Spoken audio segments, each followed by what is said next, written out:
Thanks for joining us. I'm Kelda Yoon. We begin tonight with the results of a province-wide investigation into online child sexual abuse and exploitation. The OPP making dozens of arrests and laying hundreds of charges in connection with Project Aquatic, which involved nearly 30 police services from across Ontario. Dale Manukduk has the details.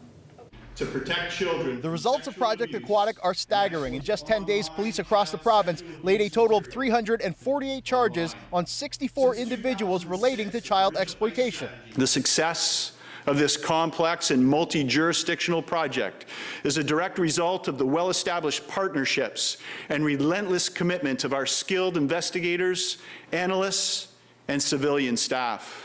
Of the 64 people charged, 13 were from Toronto, 14 were from surrounding GTA municipalities. Charges include possession of child pornography and luring children, among other offenses. The Ontario Provincial Police say law enforcement can't police their way out of the problem and that all stakeholders need to be part of the solution. For parents to be aware of what their kids are doing online, for educators to be passing this message along and being aware of what their kids are doing in the classroom. This is for internet service providers and all electronic service providers, and the responsibility that they have to report and keep kids safe on their platforms and on their networks. The lion's share of the 129 investigations part of Project Aquatic are what police call reactive investigations. That means something was reported to police either through an individual or from an internet service provider or social media company flagging predatory behavior. But there was also at least one proactive investigation. Where we, through covert means, get online and have offenders approach us as kids or whatever covert profile we have, and those people then proceed to commit offenses and arrange to meet kids in real life for sexual purposes. The OPP says over the last 13 years, it's seen a nearly 200% increase in child exploitation investigations. And to make matters worse is artificial intelligence. The Canadian Centre for Child Protection flagged 3,700 AI-generated images last year and is on track for 6,000 in 2024. There's two sides to that equation. There's one where offenders are seeking the tools to take even existing child sexual abuse material to create an AI-generated image. The second layer to this is the nude AI generators that youth get their hands on and think it's funny to produce, an AI-generated image of a kid in school. That issue has exploded. While Project Aquatic is over, there's still a lot of work to do in the province. About a quarter of all child exploitation reports across the country come from Ontario. Dale Manukduk, CBC News, Toronto. It's been almost a week since student protesters set up an encampment at the University of Toronto. Their demands have remained the same. They want U of T to disclose its ties with Israel and to divest from Israeli companies. But in an update today, protest organizers say the school has been ignoring their demands, instead focusing on logistics. Ali Chasson was there and has the latest. There was a lot more optimism last week. Today, the protesters and the university sounds a lot more stern. Actually, the university itself came out with a list of what they call serious concerns about the encampment. They cite large piles of firewood inside the fenced-off encampment area. They say there are blocked and reinforced egress points, which essentially is a fire hazard. They also cite hateful messages and speech, as well as altercations. The university didn't specifically point out any of the hate speech that they say they have observed. There is lots of signage, lots of slogans around here, but they didn't specify. These are all things that administration said that they have witnessed themselves, and to that, students say, reducing this movement, the Palestinian resistance movement, to hate speech is hate speech. It is racist to reduce this call to action to being hate speech. Anti-Palestinian racism exists, and it comes forward in these moments when these statements are made. How can you reduce the Palestinian call to divest from companies that are complicit in genocide, apartheid, and occupation to being hateful? Again, we have cleared up that this is not anti-Semitic. Anti-Zionism is not anti-Semitism. And in regards to this being a safe space, this is a tactic that is also age-old. We have seen these movements, liberation movements, being reduced again to health and safety hazards. We have been communicating with admin regarding safety, we assure you that folks here are safe. With the piled up firewood, the students say that is for sacred fires that they have here that are Indigenous led. They have those every morning. And they sort of wrapped up telling us that there are serious conversations that they want to have, or at least a negotiation point about their concerns about disclosing and divesting from Israeli companies. Those discussions are just getting mired in sort of the logistical sanitization and the fire safety kind of conversations and their concerns that way. So typically some of the organizers will get an email from a representative, like a liaison with the university administration, and they say, let's meet at the entrance point, and some of the student leaders will go for a walk with that person. And that person will typically, according to the students, talk about those concerns to do with fire safety and sanitation, and they don't even get to the point, they say, of having a serious talk about their demands for disclosing and divesting from Israeli companies. Here's Erin with the student representatives here. She gives us an insight of how that goes. This is a protest. We are no longer interested in conversations. We are demanding commitments. We are demanding the University of Toronto and its complicity in this ongoing genocide. If the administration wants this process to end, we have great news for them. It's a two-step process that would wrap up immediately: disclose and divest. If this administration thinks that they can threaten us by giving us the runaround over emails and in private conversations, they have something coming. So obviously the university and the protesters are still very far apart here, and they've got something coming. We asked them about that sort of tonal shift. They used the word escalation. In more specifics to do with that, they said nonviolent escalation. They're using that in terms of just how much longer they are committing to staying here. And that was Ali Chiasson reporting for us. Happening this hour, a group of Jewish staff and students from U of T are gathering for what they call a rally against hate. They say since the encampment popped up on campus, they feel unsafe, some claiming they have been attacked and the target of anti-Semitism. I actually feel quite angry about it. I'm a tenured professor. I've been on this campus for 34 years, teaching and doing research. And this is the first time that I feel the institution has betrayed me in its commitments to maintaining an environment that is free of harassment and fear for the students of retribution. They in particular are the ones that are most vulnerable. How can they actually start having an argument with a professor when the professor, him or herself, actually denies whatever happened on October 7th. We've been around the area of the encampments and seeing messages like glory to all martyrs and leave Palestine alone and go back to Europe.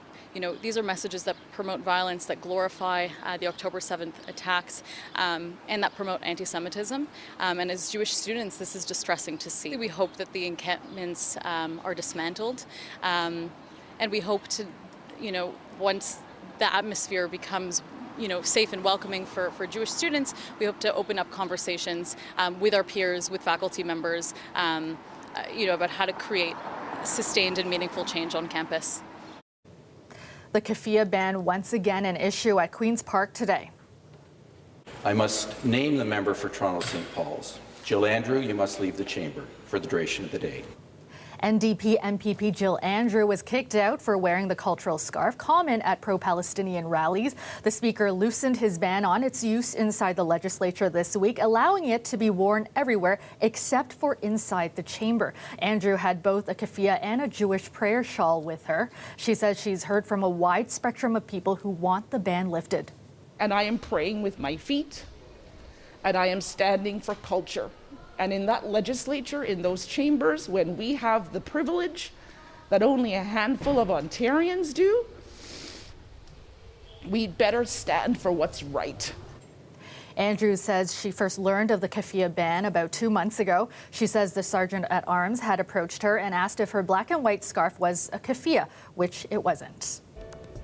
A Toronto man charged with murdering his mother testified in his own defense today. Dallas Lee is accused of stabbing and dismembering her in their Leslieville condo in March 2022. Tyler Cheese joins us outside the courthouse. And Tyler, some disturbing details coming out in today's testimony.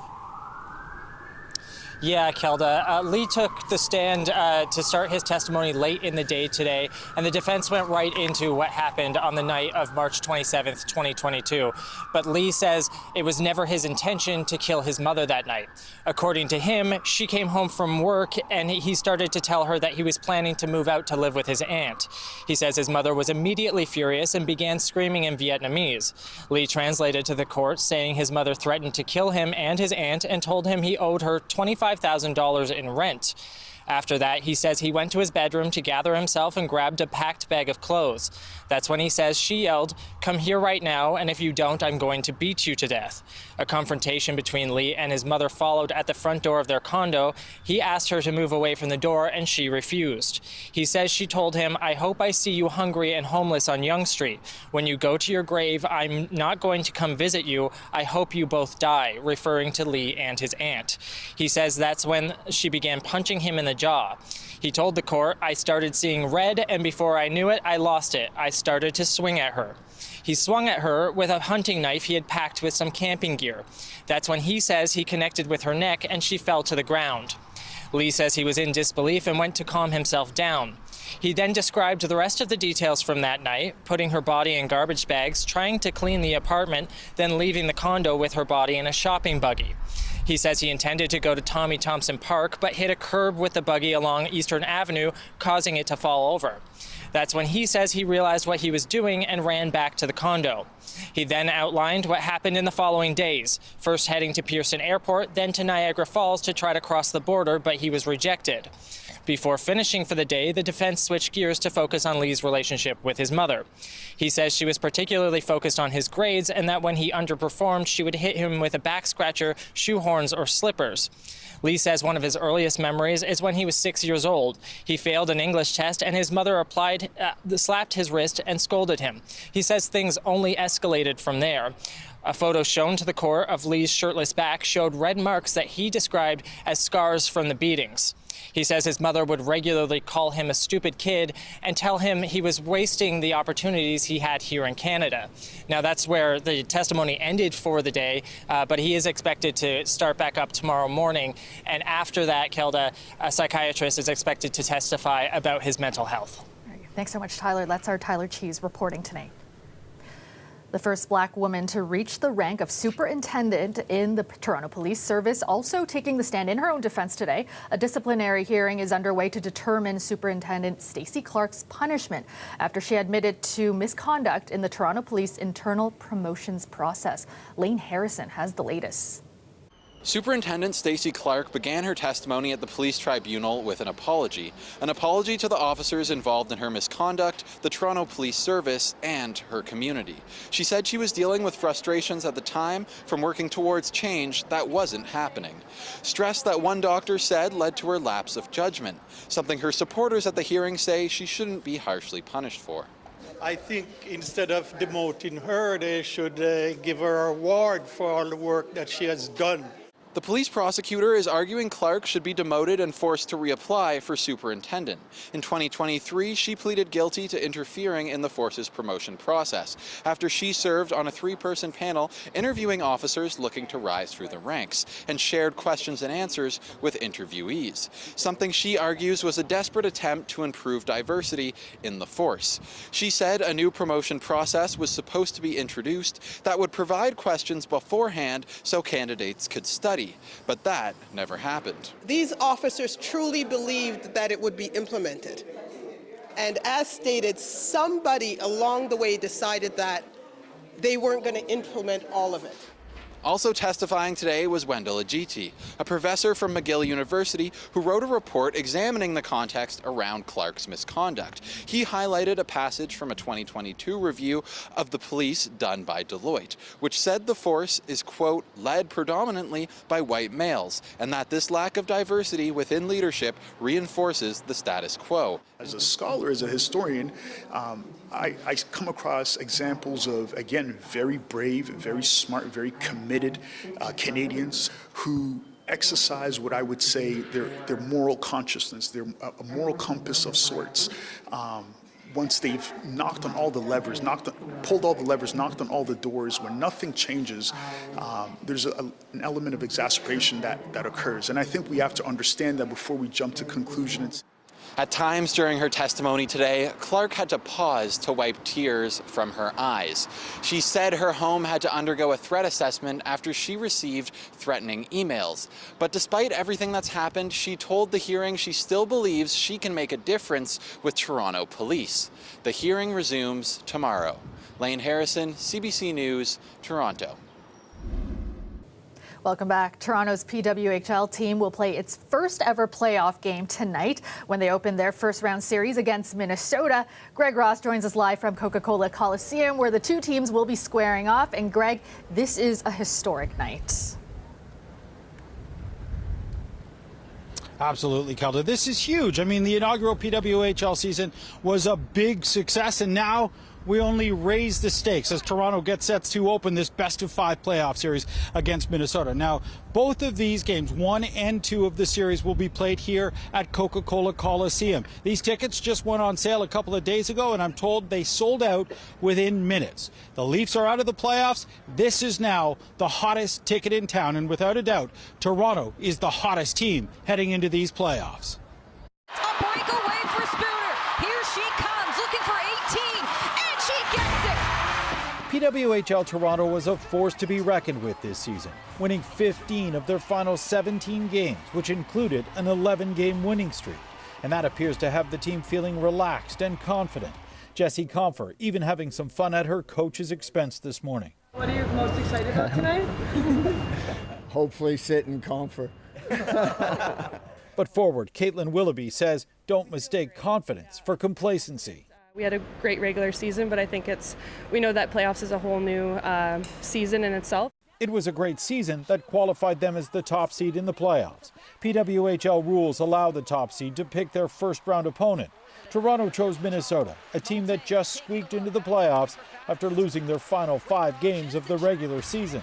We were all able to give our opinion on what we thought was best for our team, but ultimately the coaches and the staff were able to make a decision, but they asked us, and I think as a group we were all on board with the same decisions. Minnesota forward Taylor Heiss says her team is much better than their regular season record, and she's taking Toronto's decision to pick them personally. I'm always one of the most competitive people, that I've met. So yeah, for me, it's a shot at our, character and the way that we play. We are going to take that underdog mentality and run with it. I think they have everything to lose. We have nothing to lose at this point. Neither team has much experience with this type of playoff format, having to win 3 games in this best-of-5 series. A lot of the women's game is sort of tournament style. So I asked our group how many people in the room have played in a 3-on-5 series, and there's 2 in our entire group. I asked that question. I think I had 1 or 2 players as well raise their hand.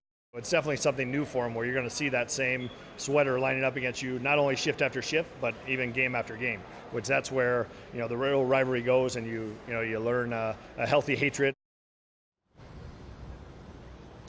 Now, home ice might even be a bigger advantage in this series. Minnesota literally just learned on Sunday night that they had made the playoffs, and that means that they then had to scramble to book flights and book hotels. And we were hearing from some of the players today that were talking about some of the troubles they had just finding somebody to watch their dog for the week as they came here to play hockey. The players arrived here before their equipment did, so they weren't able to practice this week before their morning skate this morning. The Toronto players, on the other hand, they've been here at home sleeping in their own beds. They say they're well rested, and they say they are ready to go for Game 1 tonight, Kelda. Yeah, and we'll be watching and cheering them on. Thanks so much, Greg.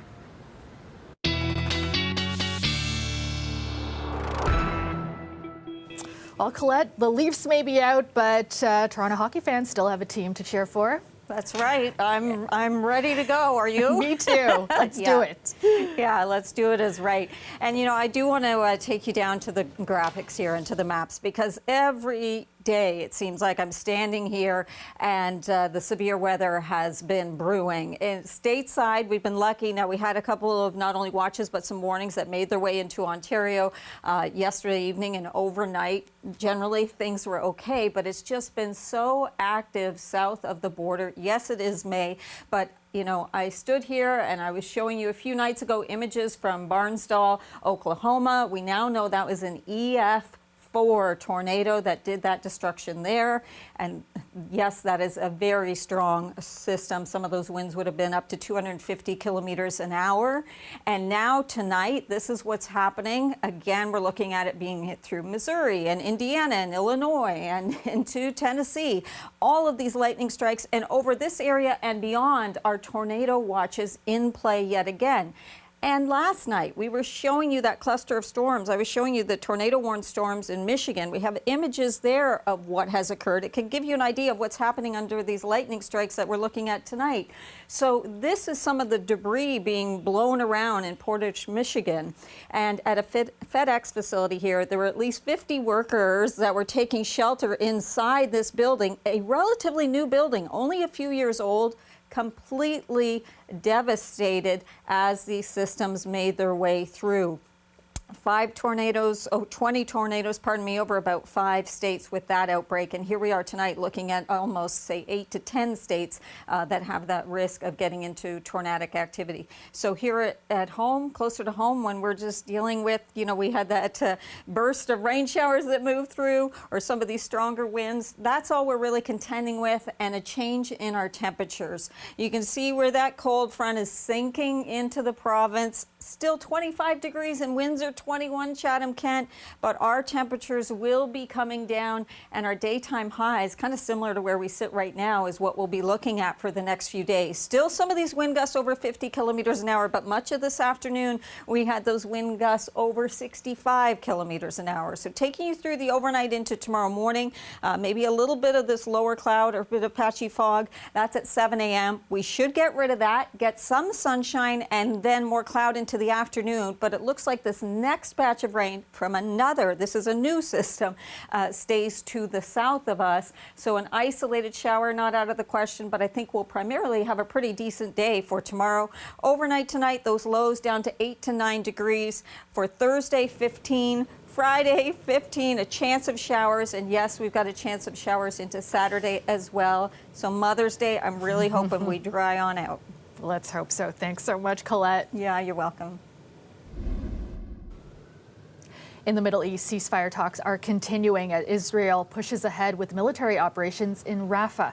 Those actions have caused a growing rift between Israel and its key ally, the United States. As Chris Brown reports, the U.S. is pausing some weapon shipments, concerned about the civilian toll a full-blown offensive could take.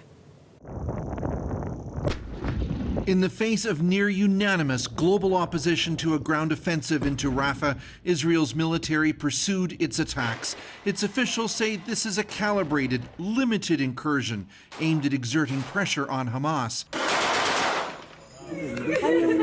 But on the ground, these scenes, shot by a freelance videographer working for CBC News, suggest civilians are among the dead.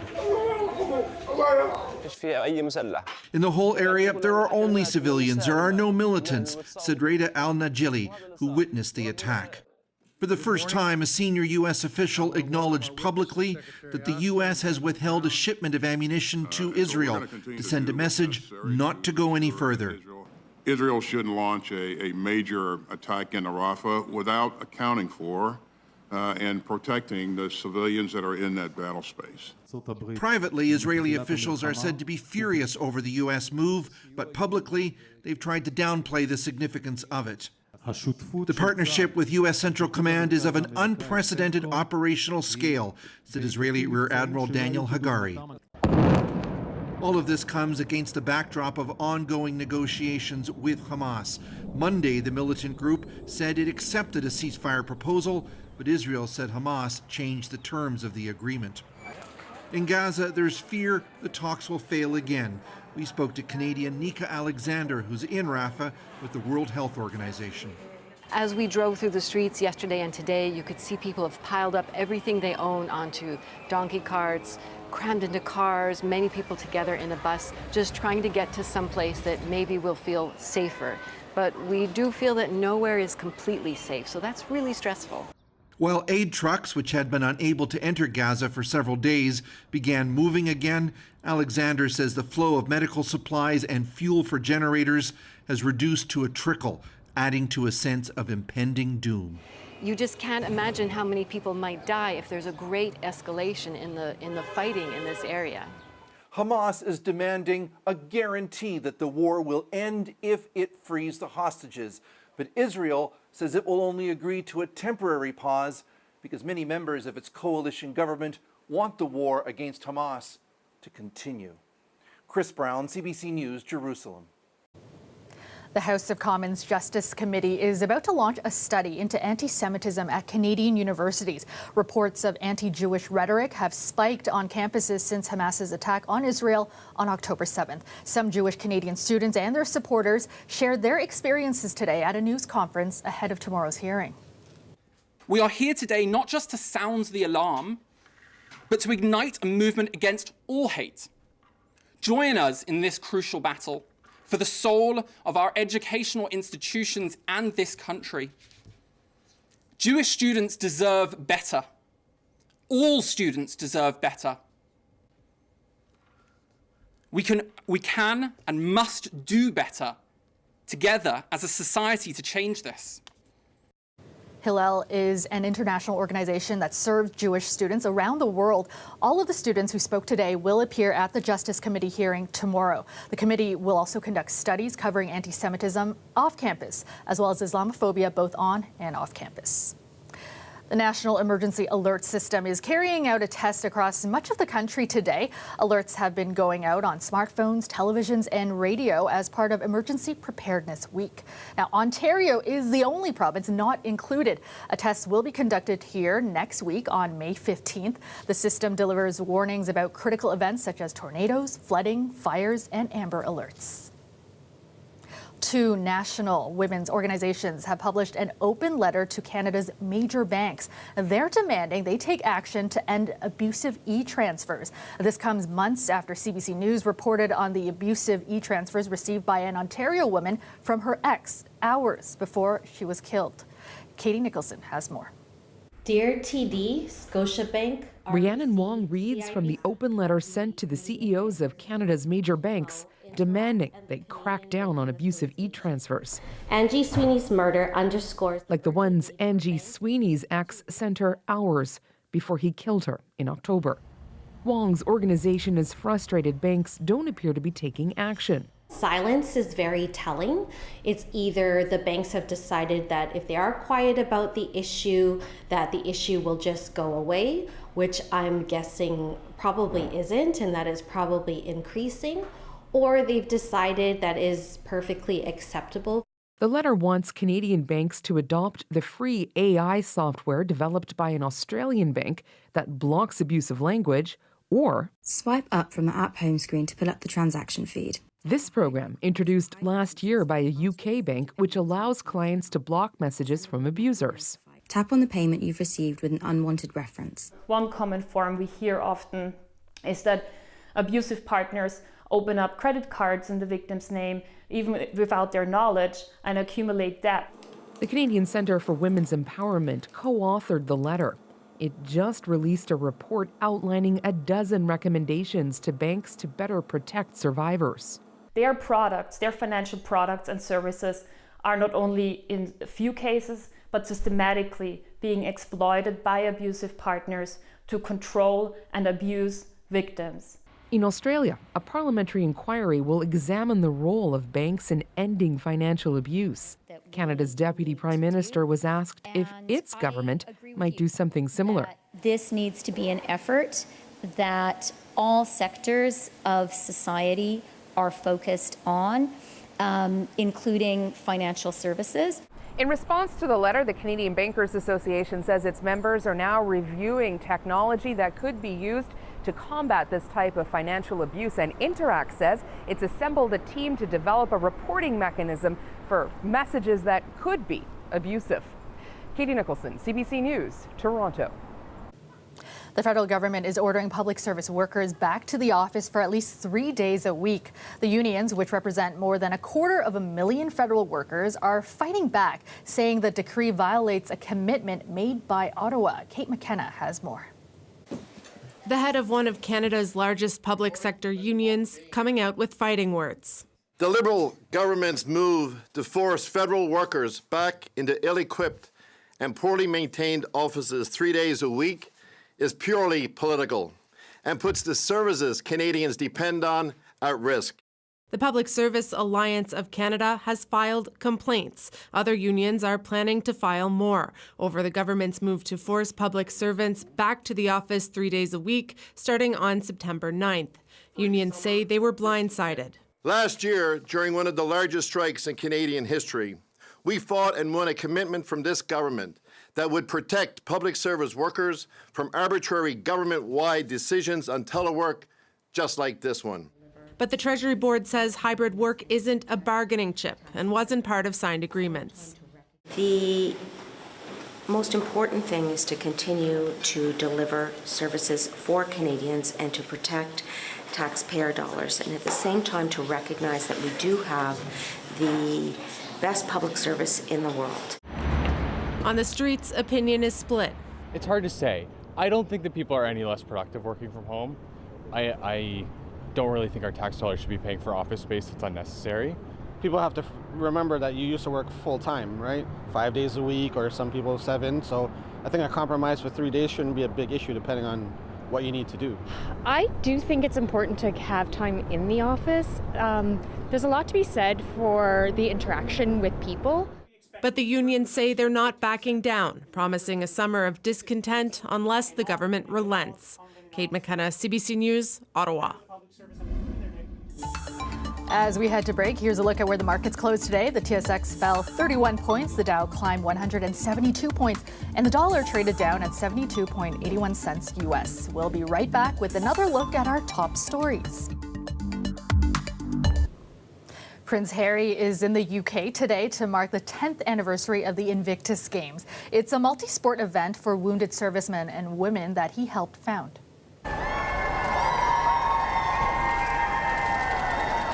The Duke of Sussex arrived for a ceremony at London's St. Paul's Cathedral before giving a speech. But the British media seems to be more focused on his strained relationship with his family. King Charles will not be meeting with his son during his visit to the UK. Harry was last in Britain in February, shortly after his father's cancer diagnosis. The Duke's spokesperson said the King's full program prevented any meeting. Buckingham Palace is not commenting on Harry's latest trip. Canadian actor Reynolds has nothing but praise for his latest co-star. Now, this is his four-legged canine co-star, Peggy. She's a pug and Chinese crested mix known as a Pugese. She's set to play Dogpool, that's Deadpool's dog, in the upcoming sequel this summer. Reynolds says when the two met on screen, it was love at first sight. Peggy was voted Britain's ugliest dog last year, clearly not stopping her in her rise to movie stardom, though.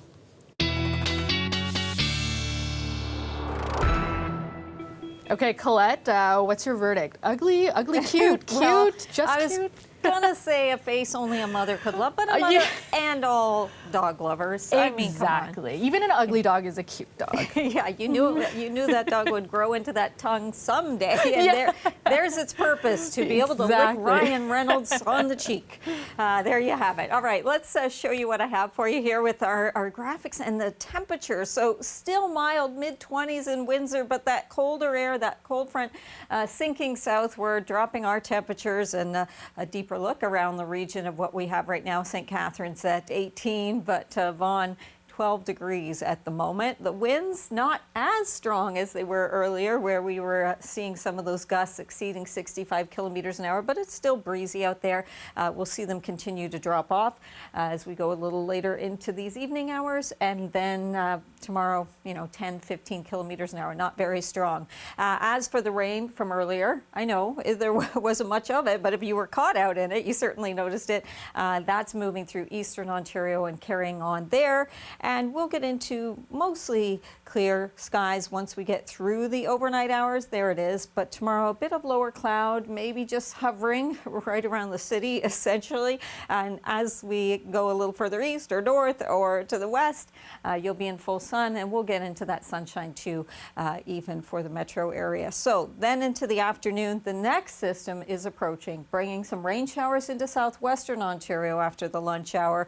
I think we'll stay into the dry conditions, getting into just a mix of sun and cloud. And then Friday, we'll get some wraparound in here. So cloud cover and a few showers, pretty scattered, pretty light stuff, but kind of breaking out. So I put that chance at 30% into the forecast for Friday. But this is what I mean by cooler, just a few degrees below normal, with the high Thursday of 15, Friday as well. Now, Saturday, we do have a good chance of some showers coming back in. And yes, Sunday is a very important day. Of course, it's Mother's Day. The temperature looks like it warms up a little bit, but I do have to at least put a 30% chance in there. It's still several days off, but it has been bubbling up at the end of the weekend. Maybe it'll change. We'll see. Thanks so much, Colette. And that is our show for you tonight. Thanks for joining us. There will be no newscast at 11 due to NHL playoffs. We will see you back here tomorrow at 6. Have a great night, everyone.